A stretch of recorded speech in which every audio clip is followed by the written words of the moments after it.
This microchip can take up to 26 weeks to make. In its as many as 100 layers, billions of transistors are packed into an area about the size of a fingernail. They're the brains behind almost everything we use in our increasingly electronic world. Here's how these complex, tiny devices are made. The process begins with silicon-rich sand. Why silicon?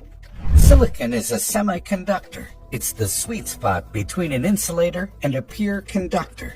That means its properties such as its conductivity can be altered by adding impurities or doping to meet the needs of different electronic devices. This also allows us to control the electrical signals that pass through. Silicon is also abundant. It's one of the 10 most common elements found on Earth. But much of the silicon found in the wild is chemically bound to oxygen, so the two elements must be separated. The sand is combined with carbon and melted in crucibles to produce carbon monoxide and 99% pure silicon. After further processing, ultra-pure silicon is produced. Next, a seed crystal is placed in contact with molten silicon.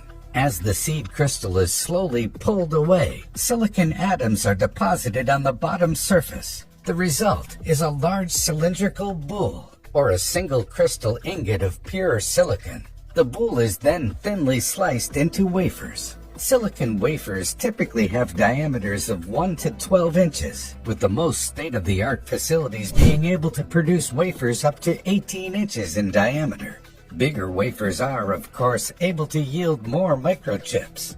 Once the silicon wafers are cut, the production process begins in full. Microchips are made in extremely sterile conditions, free from contaminants such as dust. If even just one particle of dust makes its way onto a silicon wafer, the entire batch is at risk of being ruined. This would derail a process that can take an average of 12 weeks.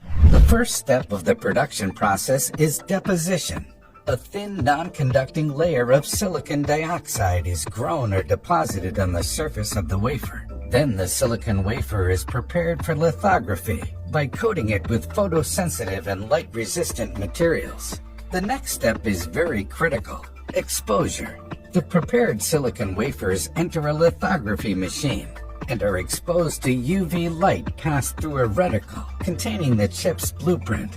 The areas exposed to light are hardened, while unexposed areas are then etched away by hot gases to leave a three-dimensional microchip. The electrical conductivity of different parts of the chip can also be altered by doping them with chemicals under heat and pressure.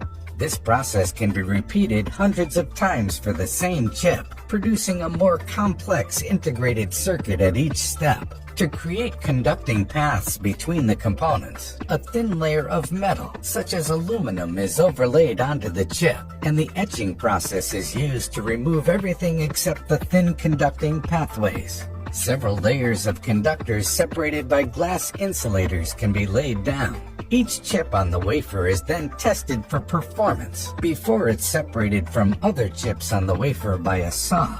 Since microchips are essentially circuits built on an incredibly small scale, they have a basic set of components. Capacitors can temporarily store an electrical charge. Resistors help control the electrical current. Transistors can either amplify or switch the electrical signals passing through. For more advanced chips, like those found on high-end graphics cards, there can be upwards of 28 billion transistors on board. More transistors on microchips allow them to send out more instructions, increasing the computational power. Moore's law predicts that computer chip manufacturing would advance at a steady rate, allowing transistor counts to double every 2 years. Based on the sheer power of the technology we use on a day-to-day basis, this decades-old prediction seems to still be mostly true. Manufacturers have been shrinking down their transistor sizes to fit more onto chips. Each breakthrough in transistor size has allowed the production of more powerful chips for our phones, computers, and gaming consoles. In recent years, they've gotten each transistor down to as small as 8 times 10 to the power of -8 inches in diameter, allowing an amazing 50 billion transistors to be crammed onto a single chip. Manufacturing microchips is truly one of our most complex feats, and yet innovations are happening every day.